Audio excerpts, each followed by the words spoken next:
the only way to change the world, all right? Let's be direct.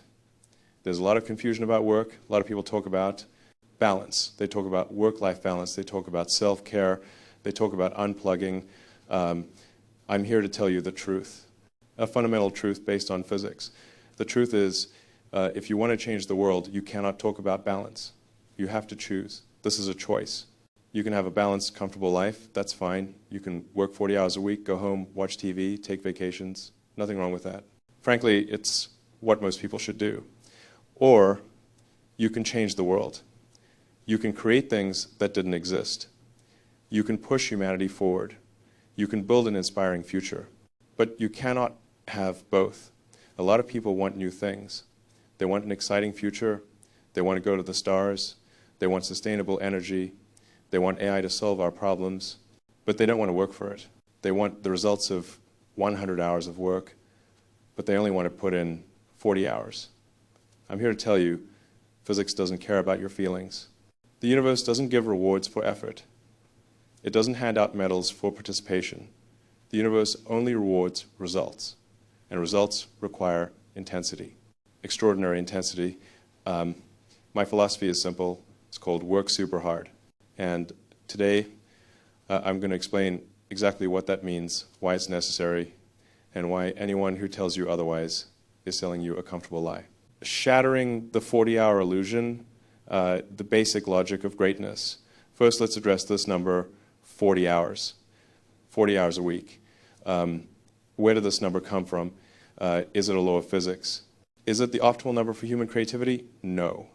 It was created by labor unions a century ago in the context of mass production factories. It was a negotiation to protect people from exploitation in an established system. It was designed for maintenance. It was designed to keep the already existing gears turning. And again, I want to be clear, for maintenance, it works fine. But we are not here to maintain. We're not here to keep the old rusty gears turning. We are here to create an entirely new machine. We are here to make things that did not exist. Tesla, SpaceX, Neuralink, X, these are not optimization companies. They are not companies trying to get an extra 1% market share of a saturated market. They are companies fighting against impossibility. When we started SpaceX, what was the goal? To reduce the cost of access to space by an order of magnitude. People said it was impossible to make rockets fully reusable. Every space expert said it violated the laws of economics and sometimes physics. When we started Tesla, what was the goal? To prove that electric cars were not just better than gasoline cars, but that they could be the best cars, period. To start the sustainable energy revolution, every major car company laughed at us. They said we were a joke. These missions are not just hard, they are extremely high probability of failure. And when you are facing a problem with an extremely high probability of failure, you cannot approach it with a 40-hour mentality. You cannot say, well, it's 5 p.m., this impossible problem can wait until 9 a.m. tomorrow. No, impossibility does not respect a 9-to-5 schedule. I've said this before, and I'll say it again, nobody ever changed the world on 40 hours a week. They can't. It's mathematically impossible. The cold math of productivity, this brings me to my second point. This isn't an opinion. This isn't hustle management philosophy. This is math. The cold, hard math of output. Let's do a simple calculation. Let's say you're an engineer. You have a competitor. You are both equally smart, equally talented, same resources. Your competitor works 40 hours a week. You work 100 hours a week. Think about that. I've said this many times. If other people are working 40 hours a week and you're working 100 hours a week, you will achieve in 4 months what it takes them a year to achieve. Let that sink in. 4 months versus 1 year. You are not just a little faster. You are not just 20% more efficient. You are, in essence, warping time. You are compressing time. You are gaining a 2.5x advantage over the competition. While they are finishing one project, you finished 2.5. By the time they launch their first product, you are on version 3. This is the only unfair advantage that exists. You can be smarter, you can have more money, but everyone fundamentally has 24 hours in a day. By working harder, working more hours, you are multiplying your time. You are creating more time for yourself. Now, expand that math to an entire company. Take a startup, 1,000 engineers. Company A modern balanced company, everyone works 40 hours a week. Total engineering hours per week, 40,000. Company B, a hardcore company, my company. Everyone works an average of, let's say, 80 hours a week. This isn't 100, this is 80. Total engineering hours per week, 80,000. Right away, theoretically, Company B has double the net useful output of Company A. Company B will innovate twice as fast. It will fix bugs twice as fast. It will launch products twice as fast. In 1 year, Company B has accumulated 2 years of experience compared to Company A. In 5 years, they have 10 years of experience. Who is going to win? Who is going to attract the best talent? Who want to work with the best? Who is going to solve the impossible problem? It's not a question. It's a foregone conclusion. This is why when I look at my companies, I don't just look at headcount. I look at net useful output per dollar. And a huge part of useful output comes from intensity times time. Critics say, but Elon, people aren't machines.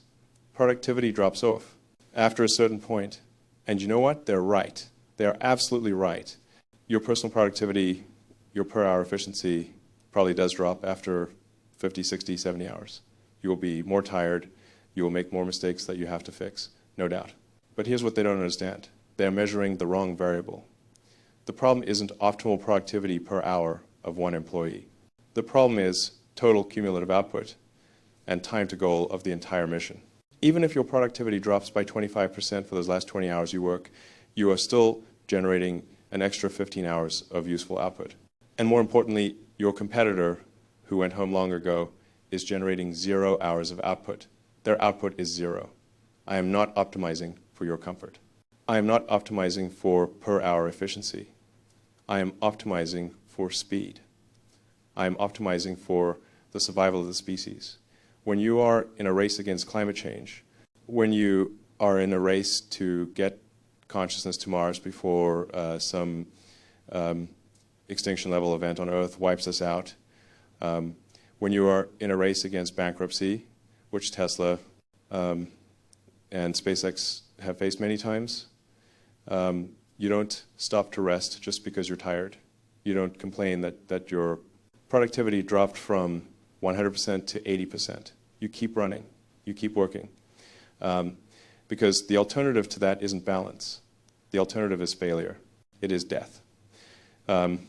Embracing the pain level. This brings me to the last part of this logic. Now, does it hurt? Yes, of course. I tweeted this back in 2018. Someone asked how many hours it takes to change the world. I said varies per person, but about 80 sustained, peaking above 100 at times. And then I said the most important thing, pain level increases exponentially above 80 hours. I know this. I live this. There have been times when I was working 120 hours a week. I don't say that to brag. I say that as a warning. It is not sustainable. You can't do it forever. It will hurt you. It is wearing and creates really a high amount of pain. I do not recommend this for everyone. Frankly, I don't want anyone to have to work this way. I wish we could achieve our goals, sustainable energy, a multiplanetary species on 30 hours a week. That would be great. I'd have more time for my kids, more time to read, more time to, I don't know, whatever people do. But physics doesn't allow it. The competition doesn't allow it. Reality doesn't allow it. There are many easier places to work, but nobody ever changed the world on 40 hours a week. So there is a trade-off. You have to ask yourself this question, what is your goal? If your goal is comfort, find another job. I am completely serious. You will not be happy at my company. But if your goal is to do things at the limit of human capability, if you want to look back at your life and say, I was there when we brought the first mass market electric cars, right? I was there when we landed the first rocket on a drone ship. I was there when we built the first city on Mars. Then you must be willing to accept the pain level. You must understand that the pain is the price of admission to the arena. Greatness does not come from comfort. It comes from pushing through the pain that others are unwilling to endure. We are trying to do the impossible, and that will hurt. If it doesn't hurt, it means it's not ambitious enough. If it was easy, someone would have done it already. Defining hardcore. This leads me to a word I've used, a word that has caused a lot of controversy. Hardcore, specifically extremely hardcore. The ultimatum. When I took over Twitter, X, the company was in a terrible state, catastrophically bad.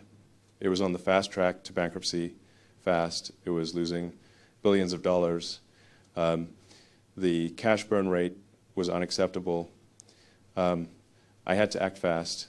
I had to make extremely difficult decisions. I had to fire a lot of people, which I hate doing. And for the people who remained, I had to know if they were staying for the right reasons. So in November 2022, I sent an email to all employees. The subject was a fork in the road. I was very direct. I was honest. I did not sugarcoat the truth. I wrote, going forward, to build a breakthrough Twitter 2 and succeed in an increasingly competitive world, we will need to be extremely hardcore. I defined exactly what I meant. I wrote, this will mean working long hours at high intensity. And then I set the standard, only exceptional performance will constitute a passing grade. This was not a threat. It was a choice. It was honesty. I told everyone that if they wanted to be part of the new Twitter, they needed to click a link that said yes. If they didn't, they could leave with 3-month severance. The press went insane. The lawyers went insane. Some employees went insane. They said I was unreasonable, tyrannical, inhumane. One former executive sued and won a large sum because he didn't want to click yes. Fine. That is the price of clarity. Building great things is hard. I don't want to mislead anyone. I don't want someone staying at the company who is resentful because they thought this would be an easy 9-to-5 job. I want soldiers. I want people who believe in the mission. I want people who, when presented with a fork in the road, choose the harder path because they know that's where the glory is. Do you want to be on the rocket ship or do you want to get off? It's a simple question. Hardcore is simply the word I use to describe the people who choose to stay on the ship knowing the ride will be rough. But the destination is the stars. B, optimizing for signal, not noise. Now, there is a huge misunderstanding about hardcore. People think hardcore work means working stupid. They think it means wasting your time in pointless meetings for 100 hours a week. No, it is the exact opposite. A 40-hour week can be filled with noise. In fact, most 40-hour weeks in large corporations are noise. You have a meeting to plan a meeting. You have a PowerPoint presentation about a new process for sending emails. You have layers of bureaucratic management that exist only to justify their own existence. An 80-hour week. A 100-hour week forces you to focus on the signal. You do not have time for nonsense. You do not have time for bureaucracy. This is why at all my companies I have a very simple set of productivity rules. They are the other side of the hardcore coin. Rule 1. Excessive meetings are the blight of big companies and almost always get worse over time. Please get off all large meetings unless you're certain they are providing value to the whole audience, in which case keep them very short. I don't care if you're working 100 hours. If you're in a meeting that provides no value, you are wasting 100% of your time. Rule 2. Walk out of a meeting or drop off a call as soon as it is obvious you aren't adding value. It is not rude to leave. It is rude to make someone stay and waste their time. Think about this. We have been programmed to think it is polite to sit quietly in a room while our time is wasted. No, it is stupid. In a hardcore environment, it is unacceptable. Rule 3. Communication should travel via the shortest path necessary to get the job done, not through the chain of command. I hate chain of command. It's a military-era structure designed to control information. I want free information flow. Any manager who attempts to enforce chain of command communication will soon find themselves working elsewhere. Rule 4, get rid of acronyms or nonsense words. Anything that requires an explanation inhibits communication. Be clear. Rule 5, in general, always pick common sense as your guide. If following a company rule is obviously ridiculous in a particular situation, then the rule should change. Do you see the connection? You don't understand. I am not asking you to work 80 hours and attend pointless meetings. I am asking you to work 80 hours instead of pointless meetings. High intensity is the filter. It is the acid that dissolves bureaucracy. When you only have a few hours to sleep, you will not waste a single second in a meeting you don't need to be in. You will not follow a stupid chain of command that takes 3 days to get a yes or no answer. You will go directly to the person with the information, get it, and get back to work. The hardcore ultimatum was not just about hours. It was a bureaucratic purge. It was a commitment to a high signal-to-noise ratio. The people who like noise, the people who like meetings, who like office politics, who like to micromanage, they hate this environment, they leave. Excellent. That is the point. Only exceptional performance. This leads to the final part of the hardcore definition. Only exceptional performance will constitute a passing grade. This also upsets people. They say, that's harsh, that's cruel. What about people who try their best? Let me be clear, this is not school. This is not a children's sports league where everyone gets a trophy for participating. This is reality. This is war. We are in the Olympics. You don't get a gold medal for trying hard. You get it because you are the best. You get it because you ran faster, jumped higher, or threw farther than anyone else on the planet. I want my companies to be filled with Olympic medalists. I've said this for years. I would rather have a small team of excellent engineers than a large army of pretty good ones. A great engineer isn't 10% better than a good engineer. They are 10 times better, sometimes 100 times. They see solutions others do not. They write clean, efficient code that doesn't break. They solve the core problem instead of just treating the symptoms. When I sent that email to Twitter employees, I made it clear that Twitter will be much more engineering driven. Why? Because it's a software company. Those writing great code will constitute the majority of our team and have the greatest sway. The hardcore environment is designed to do two things: attract the best, repel the rest. The best people, the truly, truly great ones. They do not want to work in a 40-hour balanced environment where their performance is dragged down by mediocrity. They hate it. They hate being surrounded by people who don't care as much as they do. They hate waiting for managers who don't understand the technology to make stupid decisions. The best people want to be in a high-intensity environment because they know that's where they will be challenged. That's where they will be surrounded by other people as good as they are. They want to be pushed. They want to win. Exceptional performance isn't a standard I impose. It's the standard the best people impose on themselves. I'm just creating an environment that recognizes it. At Tesla, our autopilot AI team, it was about 150 engineers at the time. And they were outperforming teams. They were competing against teams that had thousands, even tens of thousands of engineers. How? Because it was 150 exceptional engineers, and they were working in a hardcore environment where they could do their best work unblocked by bureaucracy. The hardcore environment is a forge. It is designed to burn away the impurities. It's designed to take carbon and turn it into diamond. Some people can't take the heat. They leave. That is intentional.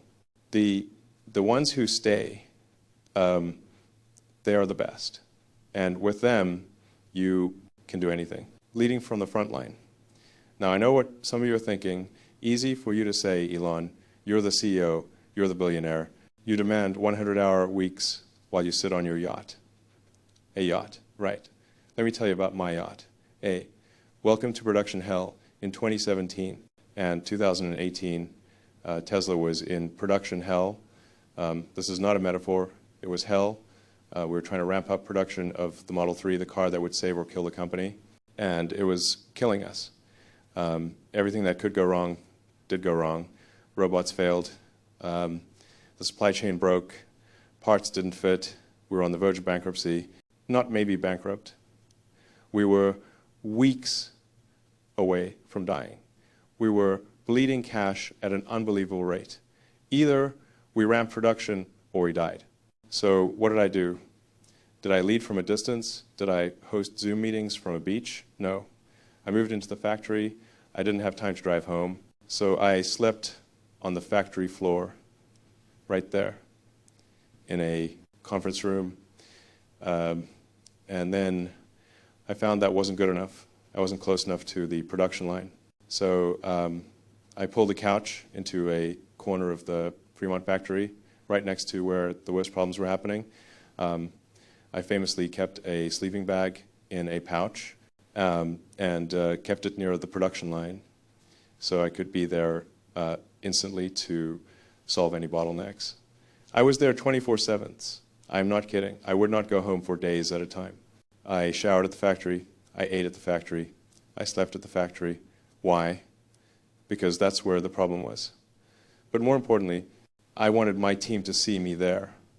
I wanted them, when they were in pain, when they were exhausted at 3 a.m., when they wanted to quit, they would look over and see me there, just as tired, just as in pain, but still fighting alongside them. The car biz is hell, I tweeted, and it was true. And I've warned my engineers recently. I told them that as we build the next generation EV, it will be even harder. There will be times when they will have to live and sleep on the production line. The responsibility of leadership, I have a very simple rule. I never ask anyone to do something I am not willing to do myself. If I ask you to work 100 hours a week, it's because I'm working 120. If I ask you to work the weekend, which I believe is a superpower, it's because I haven't had a weekend off in, I don't even remember when I demanded Tesla employees come back to the office after the pandemic. People went crazy. I sent an email with the subject, remote work is no longer acceptable. I was clear, everyone at Tesla is required to spend a minimum of 40 hours in the office per week, minimum. And if they didn't show up, we will assume you have resigned. People said I was cruel. But I added something else that most of the media ignored. I sent a follow-up email called "To Be Super Clear." In that email, I said, the more senior you are, the more visible your presence must be. Why? Why am I harder on leaders? Because leadership is to serve their people, not for the people to serve them. A leader's responsibility is not to sit in a nice office and give orders. A leader's responsibility is to be on the front line, removing obstacles. When I say I start my day by dealing with critical emails, it's not because I like email. It's because my job is to unblock other people's work. My job is to solve problems so my team can keep working. And you cannot do that from an armchair. You cannot lead from a place of safety and comfort. You have to be there. On the front line, during the pandemic, the Alameda County authorities tried to shut down our Fremont factory, even though other car factories were allowed to operate. They were stopping us from working. So I said, no, we are going to keep producing. We are restarting. And I tweeted something very specific. I will be on the line with everyone else. If anyone is arrested, I ask that it only be me. This was not to be a hero. This was a statement of responsibility. If there is risk, the leader takes that risk first. If there is pain, the leader feels it first. If you demand hardcore from your team, you must be the most hardcore person there. The war on comfort. This is why, despite remote work culture, there are people who want to work from home. They want to work in a remote pseudo office. They think they can create innovation over Zoom. They are wrong. They are completely and totally wrong. Innovation does not happen in scheduled Zoom calls. It does not happen in carefully crafted emails. innovation happens in the accidental conversations in the hallway. It happens at the lunch table. It happens when a software engineer yells at a manufacturing engineer across the factory floor at 1 a.m. It happens when you physically walk the line and spot something and realize a better way. In one of my emails to Tesla staff, I pointed out that one of the company's biggest problems was poor communication between departments. The fix? Allow free flow of information between all levels. How do you achieve that? Physical proximity, by being present. When you work remotely, you are intentionally inserting latency into the system. You are creating barriers to communication. You have to schedule a call to ask a simple question. It's insane. When I demanded people come back to the office, I wasn't doing it to control them. I was doing it to eliminate latency. I was optimizing for the speed of information. By requiring leaders to be visibly present, I am forcing them to be exposed to the raw data. They can't hide behind spreadsheets. They have to walk the floor. They have to talk to people. They have to see the problems with their own eyes.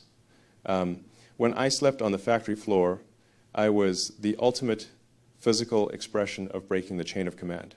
Think about it. If there's a problem on the line, what does a low-level engineer do? In the chain of command, he has to tell his manager. That manager tells a director. That director tells a VP.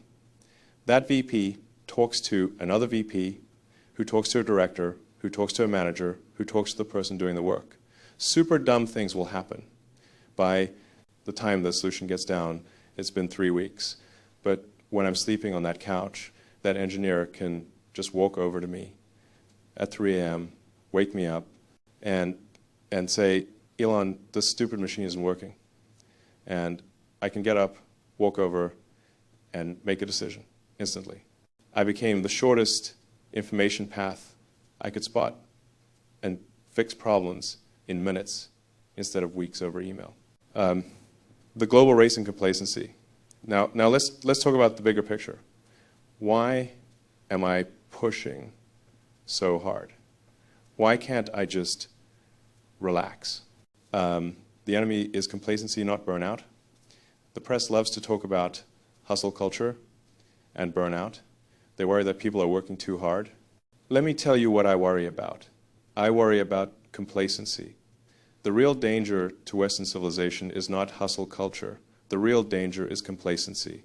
It's a smug, entitled feeling that we've made it, and now we can all relax. We have become soft. We think we are entitled to an easy job. We think we can try to avoid going to work and somehow still win. We forget that we are in a global competition, a fierce one. The reality is, while we are debating whether 40 hours is too much, while we are talking about summer Fridays and 4-day work weeks, the rest of the world is sprinting. The lesson from China, look at China. I said this at an auto conference, and it started another firestorm. I was asked about competition. I said I thought there will be some very strong companies coming out of China. Why? Not because they have better technology. Not because they have a smarter strategy. It's because there are just a lot of super talented, hardworking people in China who strongly believe in manufacturing. And then I said the truth. I said they won't just be burning the midnight oil, they will be burning the 3M oil. They won't even leave the factory. I've seen this firsthand. When we built the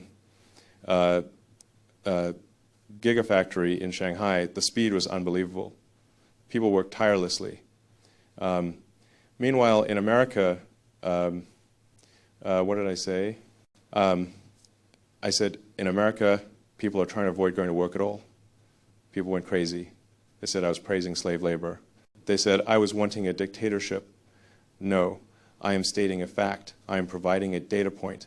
I am not making a moral judgment on their system. I am making a pragmatic observation about their work ethic. And the fact is, they are working a lot harder than we are. A simple physics equation. This is your competition. This is a simple physics equation. The free market is an information system. is a truth discovery mechanism. And it is telling us something. If Company A in Shanghai is willing to apply 100 units of intensity, and Company B in California is only willing to apply 40 units of intensity, who wins? If you are not willing to work as hard as your competitor, you will lose. It is that simple. You cannot negotiate with reality. You cannot ask your competitor to slow down so you can have work-life balance. They will not. They will crush you. Complacency leads to irrelevance. History is filled with the graveyards of empires.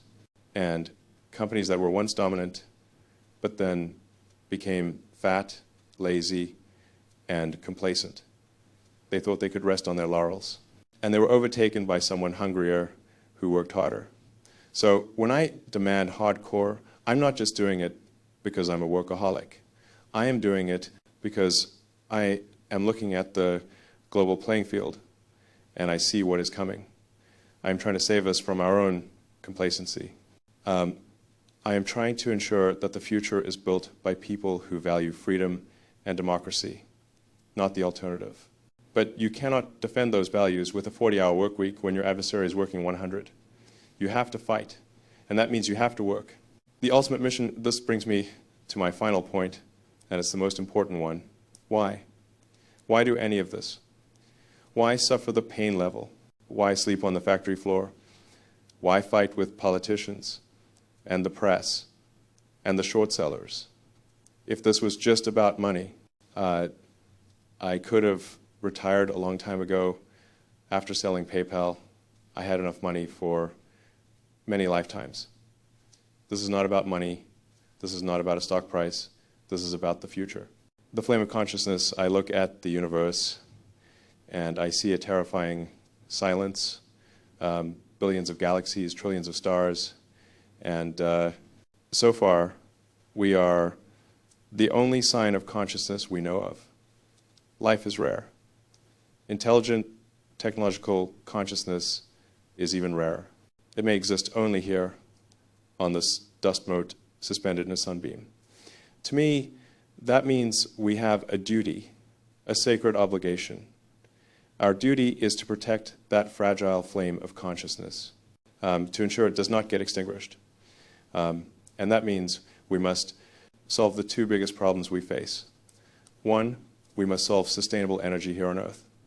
That is Tesla, that is Solar City, that is why we must accelerate the transition to electric vehicles and solar power.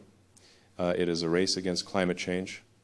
Two, we must protect consciousness from a single planet extinction level event, an asteroid, a supervolcano, a self-inflicted nuclear war, a virus.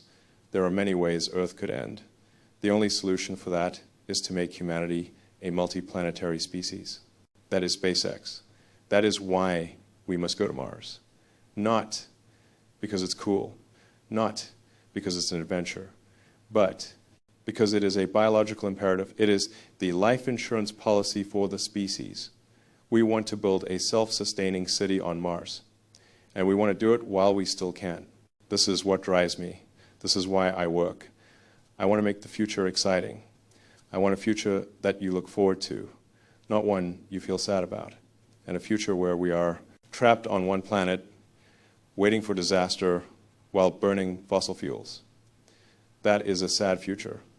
A future where we are exploring the stars, where we have bases on the moon and Mars. That is an inspiring future. That is a future worth waking up for and working 100 hours a week for. The lesson from desperation, the SpaceX story, this hardcore philosophy. It's not something I read in a book. It's not a management theory. It was forged in me by failure, by desperation. Let me tell you the story of the early days of SpaceX. After PayPal, I took $100 million of my own money, almost everything I had, and I started a rocket company. Everyone said I was insane, completely insane. Some of my friends, they didn't just tell me I was crazy. They held an intervention. They sat me down and showed me a compilation video of rockets exploding. They said, Elon, we are your friends. Do not do this. You will lose all your money. They were right about the hard part. We started with an empty factory and a handful of employees. We didn't know what we were doing. We had to teach ourselves everything. We built our first rocket, the Falcon 1. We took it to a remote island launch pad in the Pacific. Our first launch, March 2006. The rocket went up, and then the engine caught fire, and it fell back, exploding, failure. My heart was broken. But we learned. We rebuilt.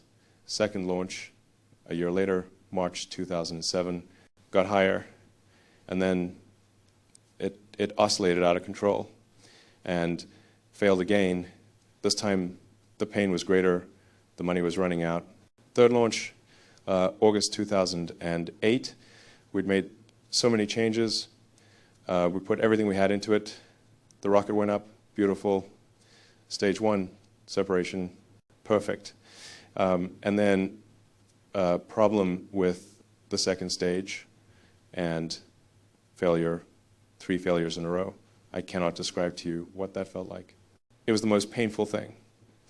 All of our hopes gone in smoke. By that point, I was out of money. SpaceX was dead, in theory. Tesla was also dying in the 2008 financial crisis. I was broke. We had just enough parts and cash for one more launch. One. If that fourth launch failed, SpaceX was dead. The dream was dead. Tesla was dead. And I would be the idiot who lost all his money on crazy space ideas. You have to understand, I have looked into the abyss. I have been there. In those months leading up to that fourth launch, none of us talked about work-life balance. No one complained about the hours. We worked 24/7. We slept under our desks. We lived and breathed that rocket because otherwise the dream would die. The hardcore philosophy wasn't a choice. It was a reaction to reality. It was a response to desperation. When you are trying to do the impossible, you must operate in desperation mode. You must be willing to put everything on the line. Anything less is suicide. In September 2008, that fourth launch, it flew and it reached orbit. We did it. We were the first private company to ever do it. I couldn't speak. The whole team was crying. And on Christmas Eve that year, NASA called. They gave us a $1.6 billion contract to fly cargo to the space station. They saved us. We were saved because we did not give up. We were saved because we were hardcore. So when I bring that intensity to Tesla during production hell, when I bring that intensity to Twitter when it is on the verge of bankruptcy, I am not trying to be a cruel boss. I am not trying to punish people. I am trying to save them. I am trying to save the dream from the abyss that I have seen all too clearly. The extraordinary choice. This brings me to my final point. I believe that ordinary people can choose to be extraordinary. Extraordinary is not some genetic code you are born with. It is not about where you went to school. Extraordinary is a choice. It is a choice that is made over and over and over again. It is the choice to work harder than the person next to you. It is the choice to keep going when others quit. How does an ordinary person become extraordinary? By putting yourself in an environment that demands it. By taking on challenges that seem impossible. The choice is not a thought. It is not a positive affirmation. It is an action. It's showing up at 3 a.m. It's sleeping on the factory floor. It's when you, faced with an email that says, this will be extremely difficult, you click yes. The 100-hour week is not just about getting work done. It is a mechanism to transform you. It is the forge. It burns away the nonsense. It burns away your laziness, your procrastination, and your excuses. It forces you to focus. It forces you to find the signal. It turns pretty good people into exceptional people, and we need exceptional people. Our mission to get humanity to Mars is one of the hardest engineering problems ever known.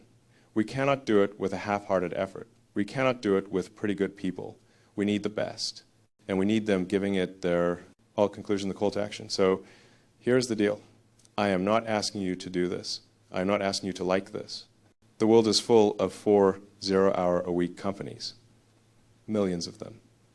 You can go there, you can have your balance, you can have your weekends and your vacations. There is no shame in that. Frankly, it's a perfectly rational choice. But if you want to build the future, if you are tired of just talking about great things and you want to actually do them, if you want to write the next chapter of the human story, if you want to help us get to Mars, then come with us. Leave that 40-hour mentality behind. Leave the need for comfort behind. Leave the excuses behind. Let's work. Work harder than anyone you know. Work the weekends. Sleep on the floor. Obsess over the problem. Be extremely hardcore. And together we will make the impossible inevitable. Thank you.